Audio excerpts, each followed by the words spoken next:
Duisende mense stroom die naweek na die Comic-Con skou. Die skou stel popkultuur soos strokiesprente, wetenskapsfiksie rolprente en verwante televisiereekse voor. So we have over 200 exhibitors, which is fantastic for first year. I'm not even sure we'd fit any more in anyway. And in total, we've got 45,000 visitors. So we now obviously look to increase both of those. And I think what's really nice about the exhibitor, again, they represent everything. Comic book stores, they Funko Pops. You know, you've got Xbox, you've got PlayStation. Kostuumspel, oftewel cosplay, is ook iets waarna vurige fantasiegeesdriftiges uitgesien het. Die vertoonkuns is baie gewild en mense dra trots hul selfgemaakte kostuums wat hulle gunsteling strokies en reekshelde naboots.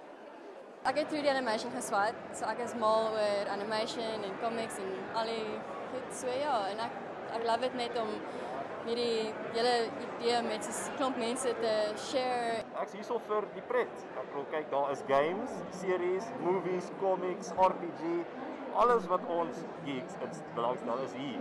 Ek dink dit is baie cool dat ons finally bietjie in die nerdy kant van goed inspring.